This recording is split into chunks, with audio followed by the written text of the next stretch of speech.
প্রিয় শিক্ষার্থীবৃন্দু, welcome to let's highlights once again. তোমরা সবাই কেমন আছো? আশা করছি তোমরা সবাই ভালোই আছো।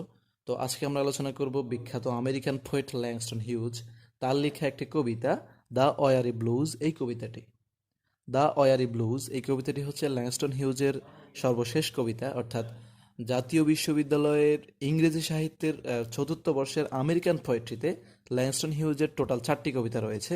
বাকি 3টি থেকে তোমরা অবশ্য জেনেছো যে এই কবিতাগুলো, ল্যাংস্টন হিউজের সবগুলো কবিতা হচ্ছে মূলত ব্ল্যাক আমেরিকানস এবং হোয়াইট আমেরিকানস যারা রয়েছে, ব্ল্যাক আমেরিকানস এবং হোয়াইট আমেরিকানসদের মাঝে যে বিরোধ ও বৈষম্য রয়েছে, সে বিরোধ ও বৈষম্য থেকে ব্ল্যাক আমেরিকানসদের সঠিক অধিকার ফিরে পাওয়া এবং তাদের ইকুয়ালিটি তথা সমঝোতা ফিরে পাওয়ার লক্ষ্যে তিনি এই কবিতাগুলো রচনা করেছেন। বাকি 3টি লেকচার থেকে তোমরা অবশ্য জেনেছো যে তার সবগুলো কবিতাই হচ্ছে মূলত ব্ল্যাক আমেরিকানস তথা নিগ্রোদের সরোজ এবং সাফারিং নিয়ে রচিত হয়েছে। দ্য ওয়ারি ব্লুজ এই কবিতাটি হচ্ছে সেম। এই কবিতাটিতেও লেখক একজন নিগ্রো জাতি অর্থাৎ নিগ্রো জাতিদের সরোজ এবং সাফারিং সম্পর্কে আলোচনা করেছেন। আর হ্যাঁ, এই কবিতাটি রচনা করেছেন বিখ্যাত writer Langston huge.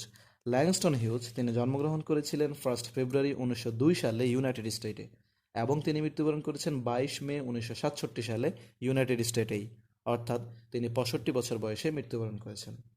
Langston huge তিনি যার জীবদ্দশায় অনেকগুলো কবিতা ও কাব্যগ্রন্থগুলো রচনা করেছেন, এবং তার জীবদ্দশায় তিনি যে কবিতা ও কাব্য রচনা করেছেন, বেশিরভাগ কবিতা ও কাব্য রচনা করেছেন মূলত নিগ্রোদের নিয়েই, অর্থাৎ ব্ল্যাক আমেরিকানদের সঠিক অধিকার ফিরে পাওয়া, তাদের ইকুয়ালিটি ফিরে পাওয়ার লক্ষ্যে তিনি অনেকগুলো কবিতাগুলো রচনা করেছেন। ল্যাংস্টন হিউজ তিনি ছিলেন মূলত একজন পোয়েট, একজন সোশ্যাল অ্যাক্টিভিস্ট, একজন নোবেলিস্ট, একজন প্লেরাইটস এবং একজন কলামিস্ট।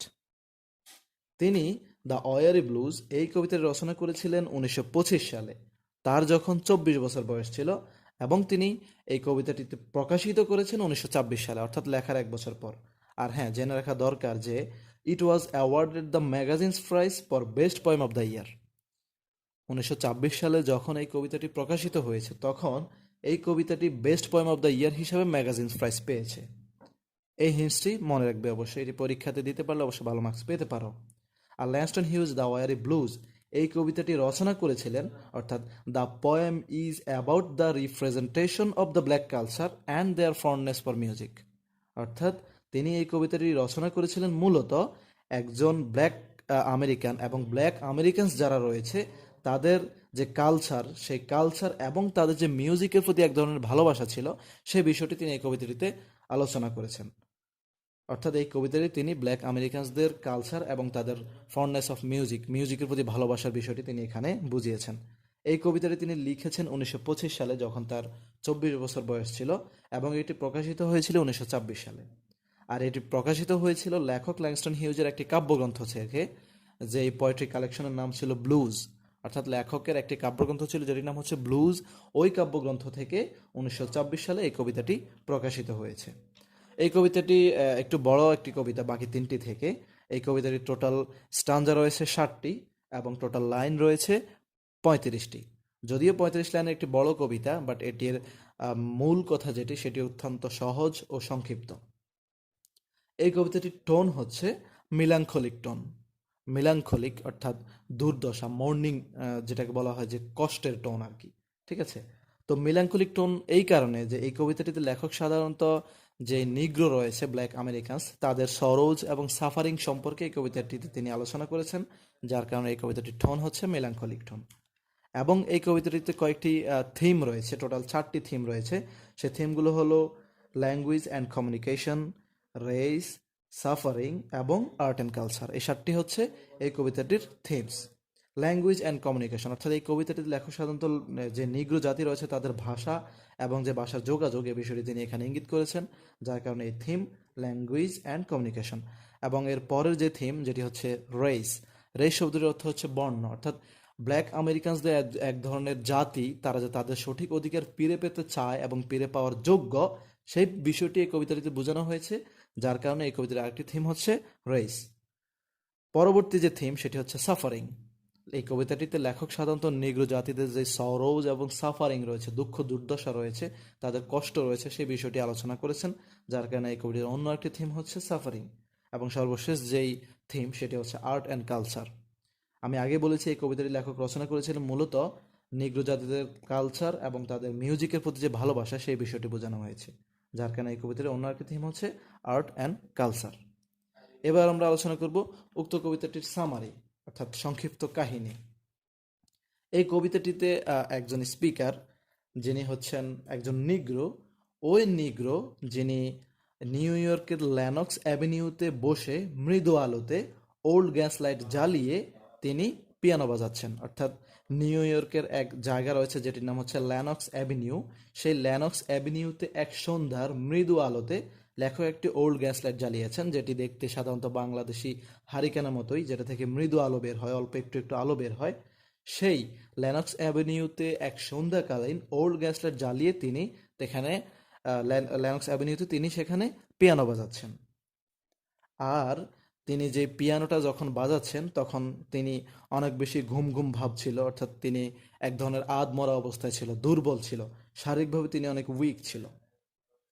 এবং তিনি যে পিয়ানো বাজাচ্ছেন সেই পিয়ানো বাজানোর সাথে সাথে তিনি এক ধরনের গান গাচ্ছেন, যে গানটির নাম হচ্ছে ব্লুজ গান।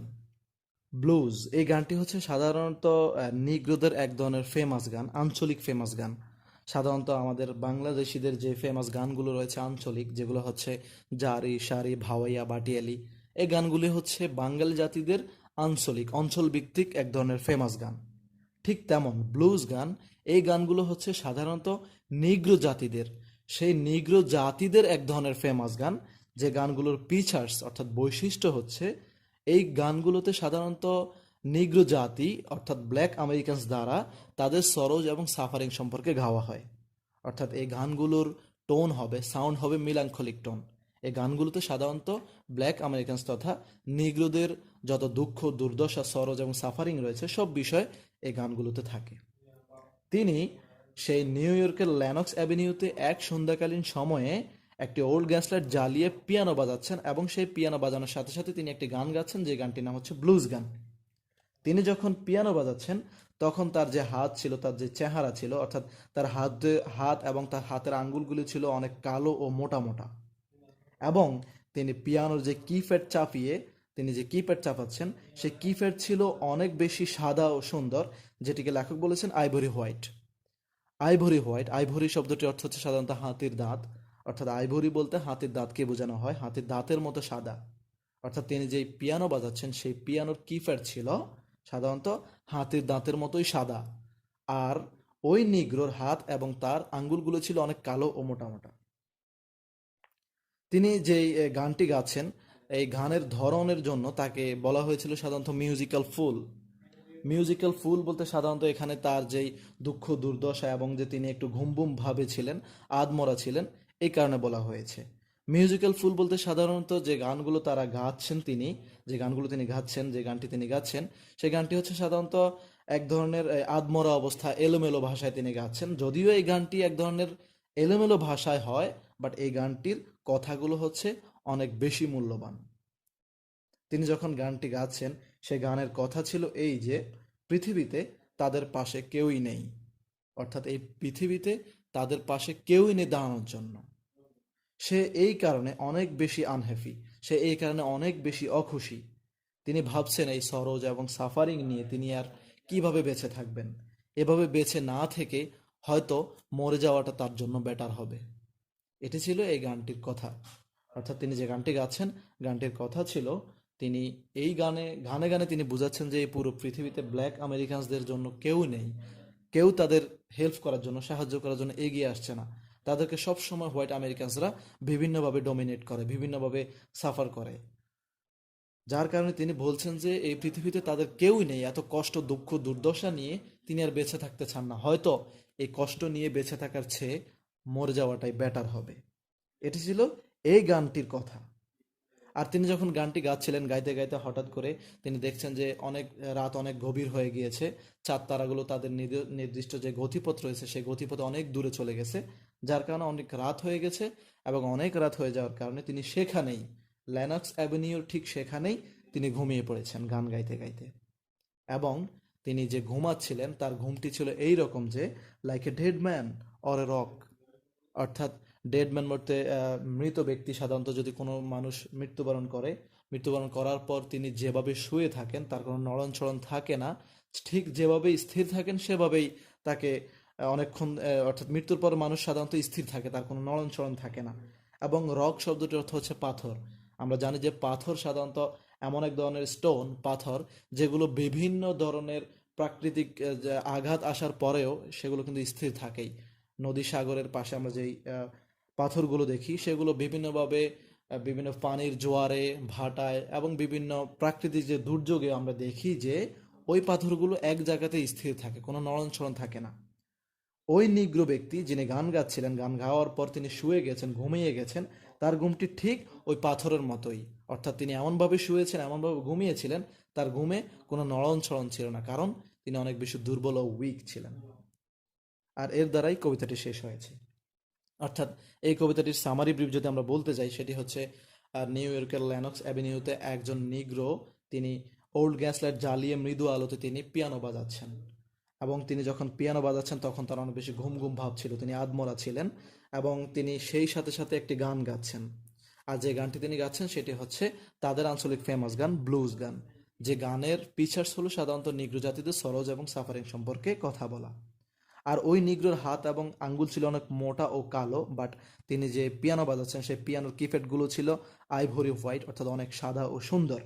তিনি যে গানটি গাচ্ছিলেন, তিনি গানে গানে বলছিলেন যে সাধারণত তাদের এই পৃথিবীতে কেউই নেই, তাদের সাহায্য করার জন্য কেউই আসে না কখনো, এই জীবনের চেয়ে হয়তো মরে যাওয়াটাই বেটার হবে, তিনি এটি বলছিলেন। আর হ্যাঁ, এই কবিতাটি লেখক রচনা করেছিলেন 1925 সালে, সাধারণত 5 বছর আগের, অর্থাৎ 1920 সালে নিগ্রো জাতিদের যেই সরোজ এবং সাফারিং ছিল সেই নিয়ে তিনি এই কবিতাটি 5 বছর পর 1925 সালে রচনা করেছেন।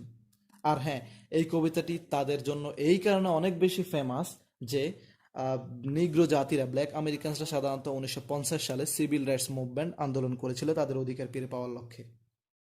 তাদের সঠিক অধিকার ফিরে পাওয়ার লক্ষ্যে ব্ল্যাক আমেরিকানসরা সাধারণত 1950 সালে সিভিল রাইটস মুভমেন্ট করেছিল। বাট এই কবিতাটি রচনা করা হয়েছিল 1925 সালে, 1920 সালে তাদের দুঃখ দুর্দশা নিয়ে। এই কবিতাটি থেকে 25 বছর পর, অর্থাৎ 1925 সালে রচনার পর 1950 সালে যখন তারা সিভিল রাইটস মুভমেন্ট করেছিল, তখন এই কবিতাটি থেকে হাজার হাজার ব্ল্যাক আমেরিকানস অনেক বেশি অনুপ্রেরণা পেয়েছিল আন্দোলনে যাওয়ার জন্য, যেটি অনেকটা আমাদের ভাষা আন্দোলনের মতো, যে 1952 সালে আমরা ভাষা আন্দোলন করেছি ভাষার জন্য, এবং এখানে অনেকেই জীবন দিয়েছেন, শহীদ হয়েছেন। সেখান থেকে প্রায় 20 বছর পর 1971 সালে মুক্তিযুদ্ধে সেই ভাষা আন্দোলন থেকে আমরা অনেক বেশি অনুপ্রেরণা ও সাহস পেয়েছি, যার কারণে 1971 সালে যুদ্ধে আমরা জয়লাভ করেছি। ঠিক তেমন 1925 সালে এই কবিতাটি রচনা করার পর 25 বছর পর 1950 সালে যখন ব্ল্যাক আমেরিকানসরা তাদের সিভিল রাইটস মুভমেন্ট করেছিল, সেই সিভিল রাইটস মুভমেন্ট, তাদের ওই আন্দোলনে এই কবিতাটি অনেক বেশি অনুপ্রেরণা ও সাহস জুগিয়েছিল, যার কারণে এটি হচ্ছে অনেক বেশি একটি ফেমাস কবিতা। ঠিক আছে, আর এটি ছিল এই কবিতার সম্পর্কে আমাদের আজকের আলোচনা। আশা করছি তোমরা আজকের ক্লাসটি বুঝতে পেরেছো, তোমাদের বুঝতে কোনো সমস্যা হবে না। তবুও তোমাদের কোনো ধরনের মন্তব্য ও প্রশ্ন থাকলে অবশ্যই কমেন্ট করে জানাবে, লাইক করবে, বন্ধুদের সাথে ভিডিওটি শেয়ার করবে, এবং পরবর্তীতে তোমার জন্য কোন টপিক দিব অবশ্যই কমেন্ট করে জানাবে। ধন্যবাদ।